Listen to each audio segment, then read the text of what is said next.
hari murongo babaje uvuga ngo Imana irabona yuko imitima y'abantu yamugoreye gukora ibibi gusa na ntaryo. Murumva bene data ibi bintu ngene bibabaje ngo Imana bitera intuntu yishuza icyatumye irema makiremwa muntu. Ibyo bintu birababaje, ni nkaho ishengero ryari ryononekaye, ni nkaho abantu bayo bari bononekaye. Ikivuga ngo bose nzobahonya n'ibikoko n'abana n'ibiki byose nzobihonya. Ni navyo turindiriye, ni navyo twiteze, ni navyo bizotubako nimba tutagororokeye Imana, nimba mu mashengero yacu tutemereye ko habukwera, nimba tutigishije ukugororoka, nimba abantu bashishikaye gukora ibyaha. N'abakino gihe nabone Imana izobarandura kandi isi izoyiranduza umuriro. Imana idufashe, niko Bibiliya ivuga. Nubwo hari inyigisho zimwe zitaziyemera, ariko niko bimeze. Abiki gihe bazohona kandi izotindi ifyefye turekiremwa muntu kwisi, abagikoreye bagende kwa mwijuru. Yesu nadufashe. Kahise kishengero niko ngomba ko tuzoganira.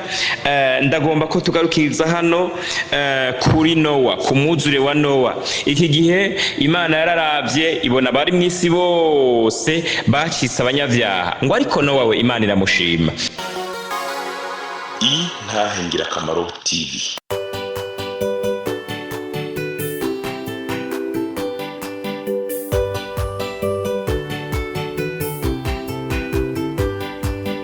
Umwami Yesu arindeze niwatanga amajambo, umunyabyaha ngo renguka wumva iby'ubugingo.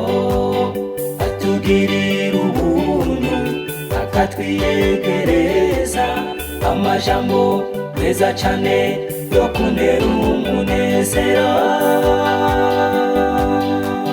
Niyo meza ndayakunda ntahatanezera.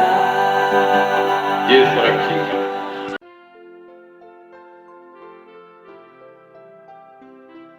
Bakunzi beza b'Intahingira Kamaro TV, ndabaramukije kandi ugira kandi Imana yo mwijuru bahezagire. Ndanezerewe no kuba ngarutse kuganira namwe mu kiganiro gishasha twari tumaze iminsi twifuza gukora. Dufise ibiganiro by'ubwoko bwinshi tuba tugomba gukora, ariko kumbure sinzi ngira igihe kiba kitaragera. Nshimye gushyiraho itanguriro ry'ibiganiro muzi ko tumaze iminsi duca hirya no hino, byitwa Kahise k'ishengero. Kahise k'ishengero ni ikiganiro tuzokora tazi ibice kizomara, kuko utwo tuzogenda tumenya abaduha amakuru ya hariya na hariya, ibyo byose tuzogenda tubibashikiriza. Ntumirira umuntu wese yoba afise umuntu w'umuhumure ashobora kuduha amakuru y'ibyagiye biranga ivugabutumwa mu Burundi canke no kwisi yose, yashobora kutugurukira akaduha ikiganiro, kuko ababizi bose ntibemera kuduha ibiganiro. Hari abashima kubigumya, sinzi ko baba barindiriye kuzobivugira mu ijuru bagezeyo ntumbaze, ariko twari dukwiye gukorera uwaduhamagaye hakibona, kuko ibikorwa tuzohemberwa mu ijuru n'ivyo twakoreye ngaha mu isi. Kandi nzi neza ko ibi tugomba gukora si kenshi mu ishengero baca babivuga ko mu ishengero bavuga ubutumwa bwiza, ariko amakuru nk'aya nayo abakenewe cyane. Jewe ngiye kuzogikora, nitwa Fabrice Nimfasha, musanzwe munzi. Ntabwo ndi umuntu wa kera cyane, ndi wa vuba, amateka ntabwo nzi menshi, ariko kimwe mu byo mfise, impano mfise niyo kubaza no gufata ku mutwe ibyo mbajije. Nzobasangiza ibyo nzi, nzifashisha ibitabo bimwe. Turaheruka kuronka intahe ya Mutama Sehe Emmanuel, umudokiteri. Turaheruka kuronka intahe y'umumama akuze Nzobahinyuza Venerande w'Imuramvya. Hari n'iyindi ntahe iri ku Muco Wera imaze imyaka ishika nk'itanu, yatanzwe na mukuru wa Nzobahinyuza yitwa Bukuru Genevieve. N'izindi ntahe tuzogenda duronka, naho umuntu yoduha linki tuzikuye ku zindi chaîne n'ibisanzwe. Izo turashobora kuzikora ko documentaire. Ico twifuza no gukora amaserie, no kuvuga ibice bigenda bikurakuranwa, tukavuga amateka y'ishengero. bizotunezereza nitwasanga tuvuze uko amamisiyoni yagiye avuka, uko abavuga ubutumwa bagiye babaho, uko abapastori bagiye babaho, uko abamisiyoneri babayeho mu Burundi. Tuzogera naho bishobotse tutavuga ivya Pentecote gusa, zina shengero ryagize ico rimara.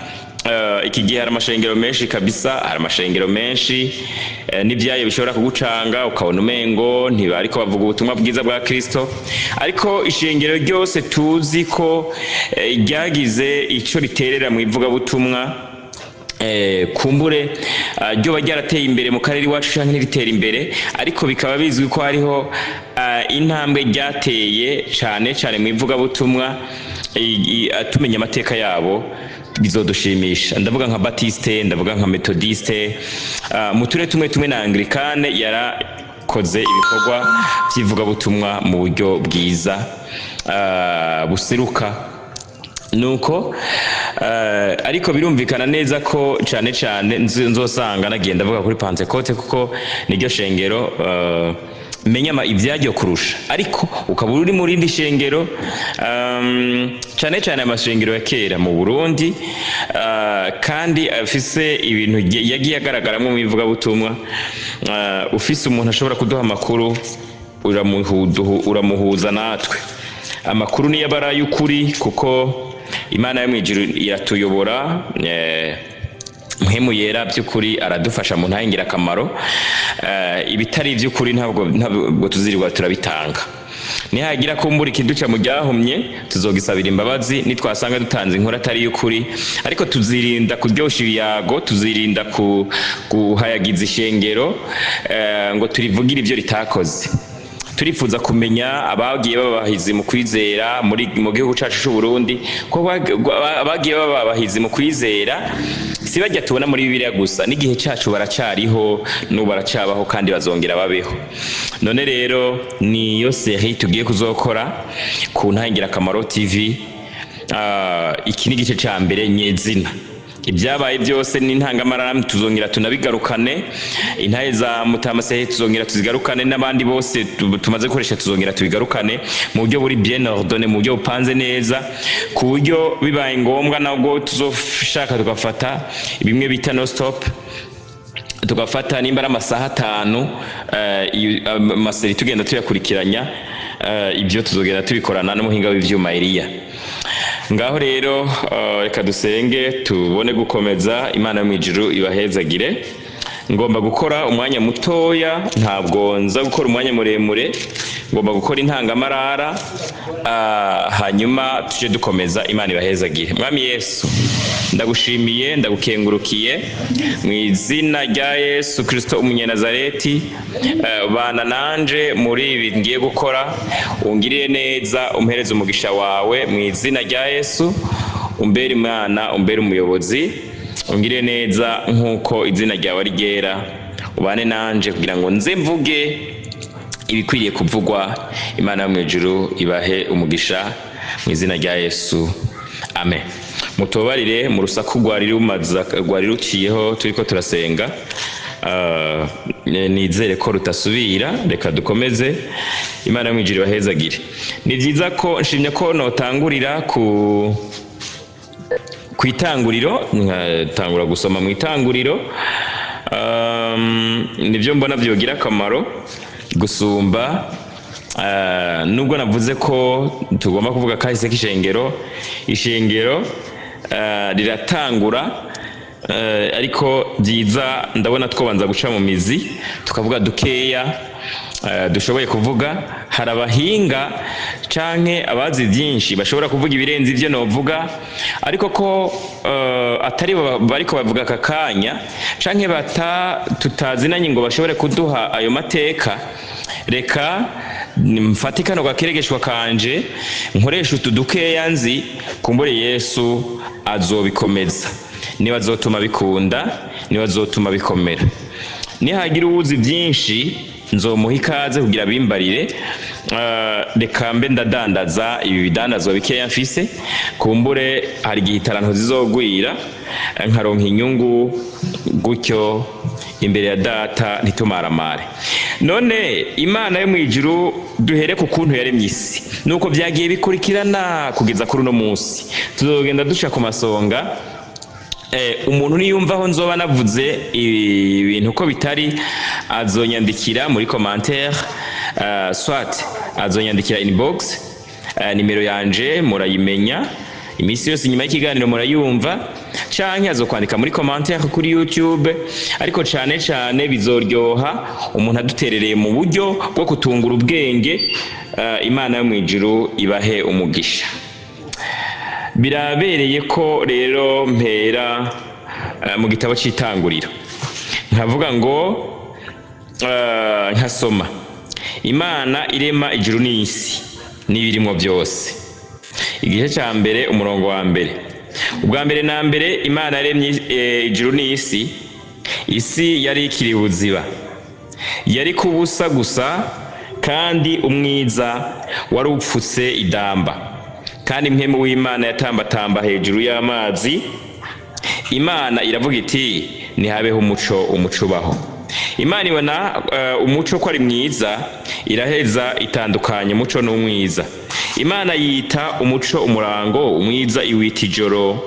Buragoroba buraca, uwo n'umunsi wa mbere. Imana iravuga iti nihabeho itazanure hagati y'amazi, ritandukanya amazi n'ayandi. Imana irayitazanura, itandukanya amazi yo munsi y'itazanure nayo hejuru yaryo biba kuno. Maze iryo tazanure Imana igita ijuru.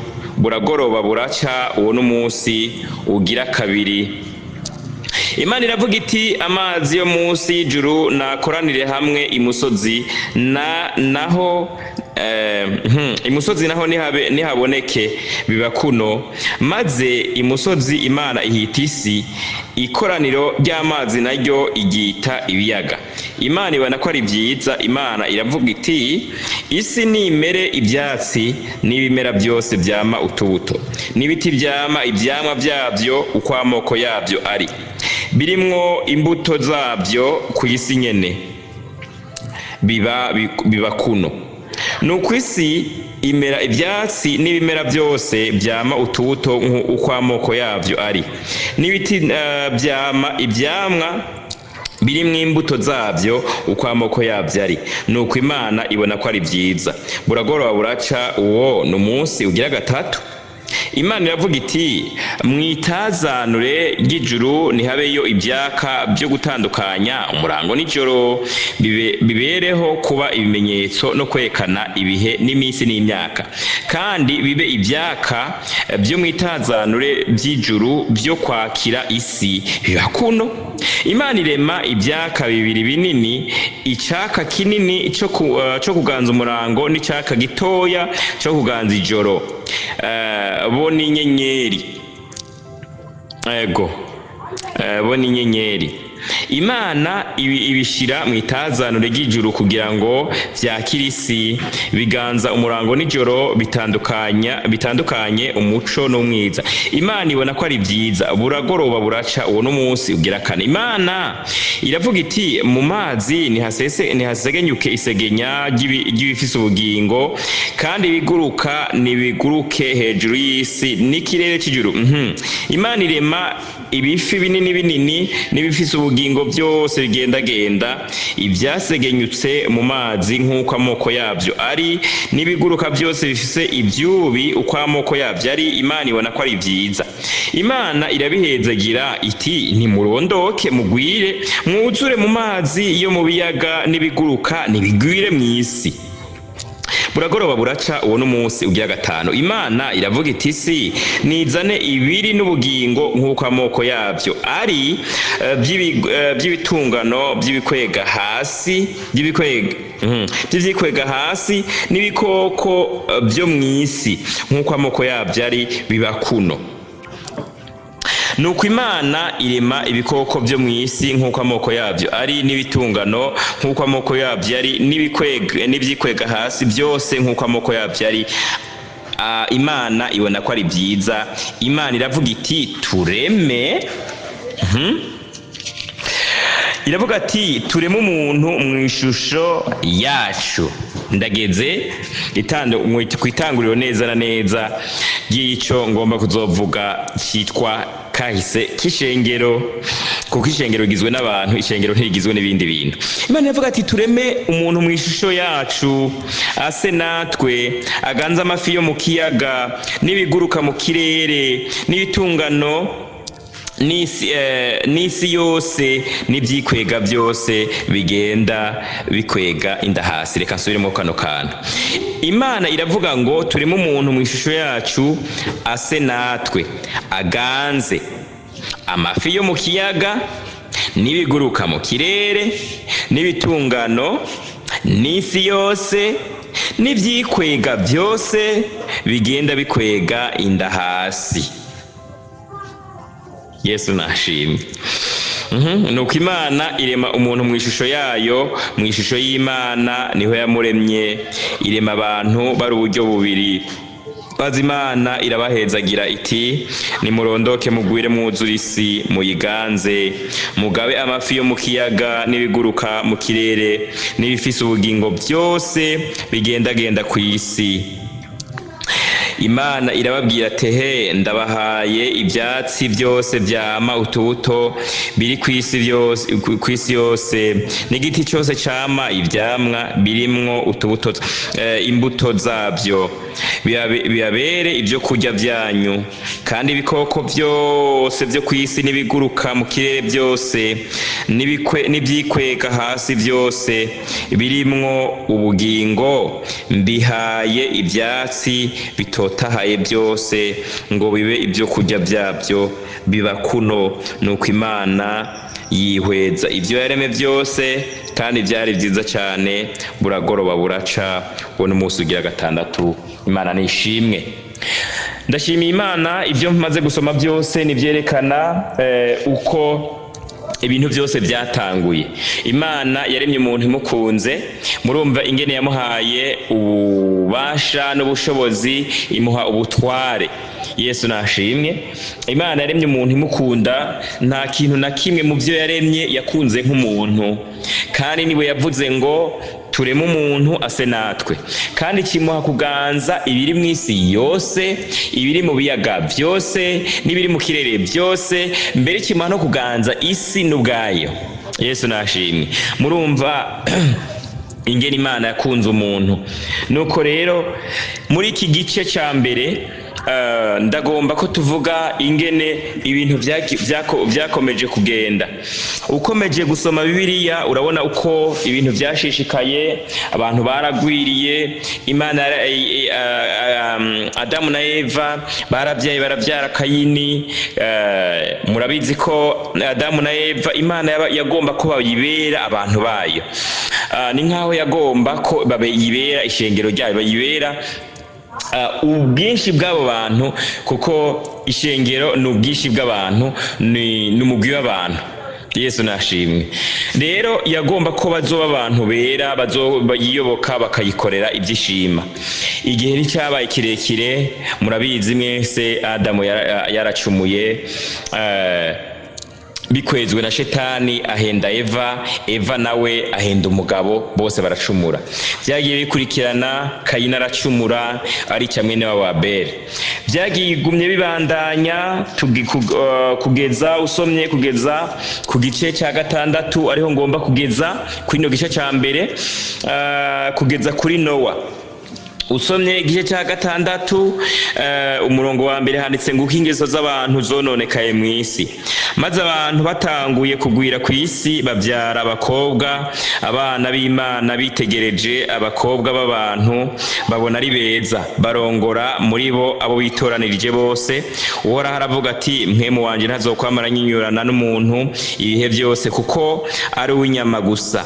Nuko rero iminsi yiwe izoba imyaka 120.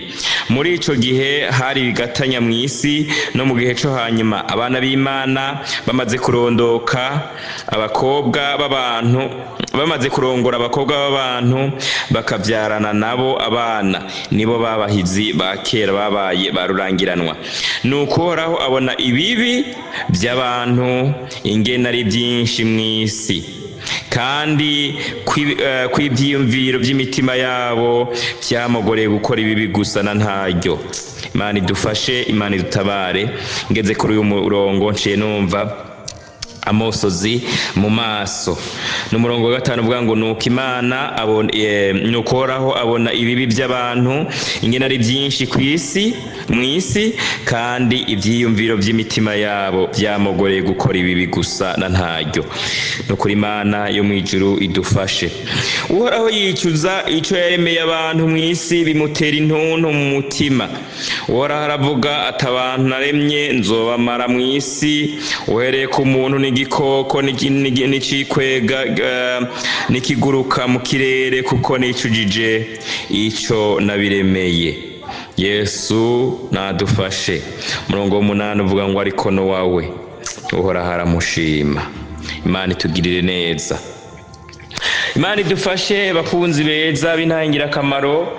Ni iki kintu ngomba ko tuzoganira kahise k'ishengero. Mbega byagiye bigenda bite? Mbega uko ishengero ryatanguye niko rikimeze uno munsi? Singomba kuzokwinjira muri critique, mugabo umuntu azogira icyo atoyemwo, kumbure yumva iby'abakera wenyene cyo yibaza ati mbega ko ntuze numvise yarameze uku, mbega jewe nikomeze, mbega ko numvise uyu muntu yavuye abo mupaseri mu bwana bwe yitwara uku, mbega jewe mu buto bwanje niko nitwara, ko numvise umuntu ari umuvuga butumwa yitwaye uku, mbega jewe mu buvuga butumwa bwanje niko nitwara, mbega ko numvise umwungera kiri umupaseri yitwara uku, mbega jewe nk'umupaseri niko nitwara.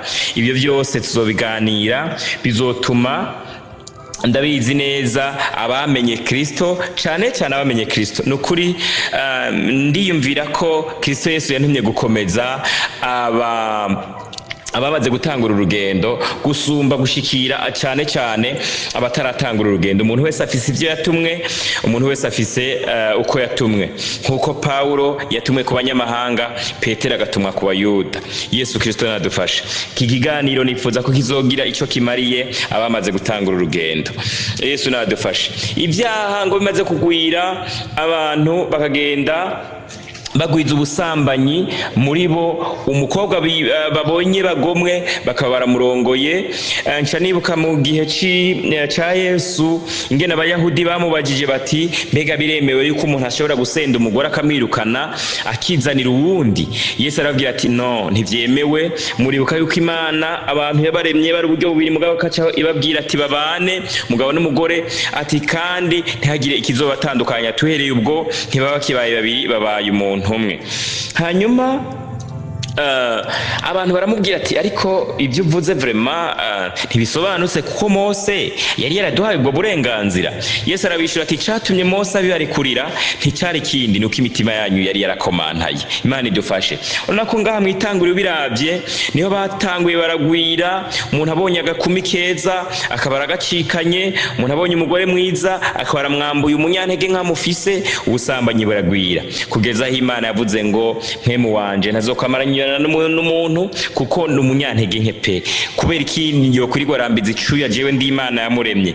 Nuko rero ya myaka amajana menshi bahora bamara, uhereye none bagiye kumara imyaka 120. Hari murongo babaje uvuga ngo Imana irabona yuko imitima y'abantu yamugoreye gukora ibibi gusa na ntaryo. Murumva bene data ibyo bintu ngene bibabaje, ngo Imana bitera intuntu yishuza icyatumye ihema mu makiremwa muntu. Ibyo bintu birababaje. Ni nkaho ishengero ryari ryononekaye, ni nkaho abantu bayo bari bononekaye. Ikivuga ngo bose nzobahonya n'ibikoko n'abana n'ibiki byose nzobihonya.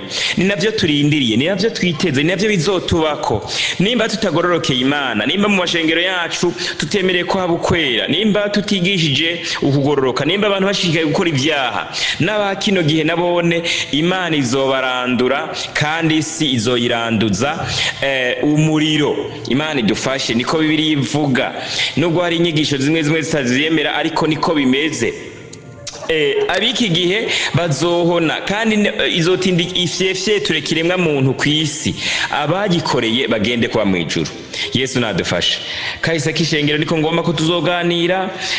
Ndagomba ko tugarukiriza hano kuri Nowa, ku mwuzure wa Nowa. Iki gihe Imana yararavye ibona bari mw'isi bose bacitse abanyavyaha, ngo ariko Nowa we Imana iramushima. Iyi nkuru mwese murayizi, kwari ukwibukanya. Imana yacibwira Nowa ati tegura ubwato uzohungiramwo n'umuryango wawe, kuko bari mw'isi bose ngiye kubica, ngo ndabakureho. Tuzokomeza rero cyo duhera inyuma y'umwuzure wa Nowa ku gice kigira kabiri. Mbega none inyuma y'umwuzure wa Nowa ko habasigaye, mbega baragororotse, mbega ho vyakishishikaye kugenda bite? Nivyo tuzokomeza.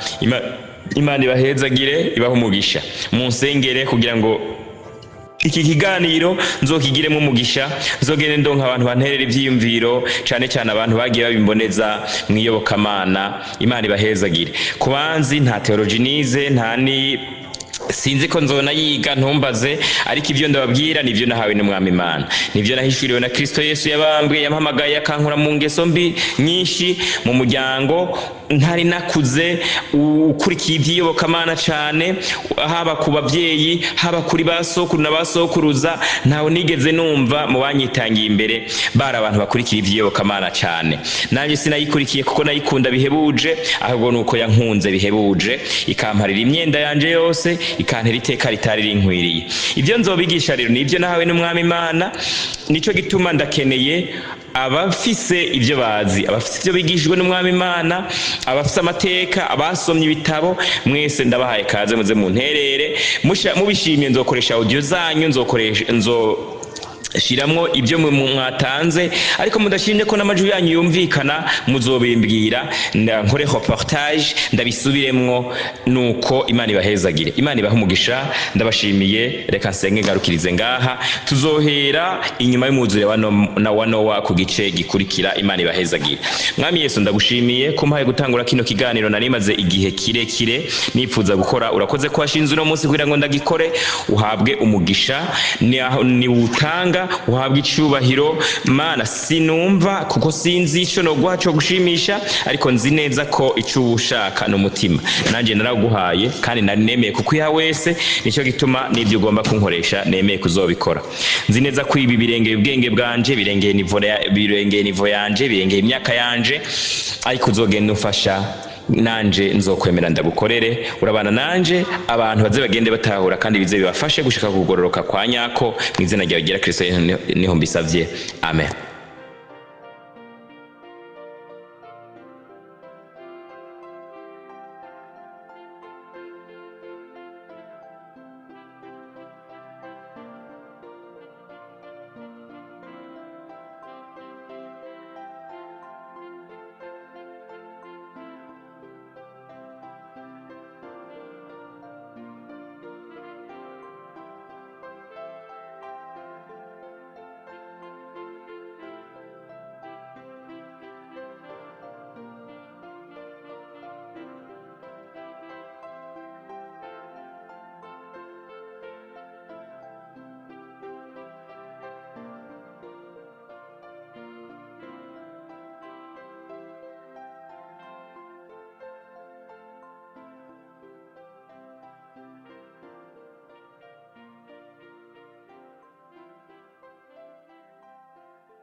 Ukaba nawe ufise intahe wifuza gutanga cyangwa izindi nyigisho, cyangwa ugomba kuduhuza n'ubifise, twandikire kuri ino nimero ya WhatsApp 68 884 981 68 804 canke 68 42 14 47 68 42 14 47. Kaze twiteze intahe zivuye muri mwebwe kugira natwe tuzisangiza abandi. Izina rya Yesu rirusheho guhabwa icubahiro. Kaze, Imana ibahezagire. Niyo meza ndayakunda, ntahatanezera.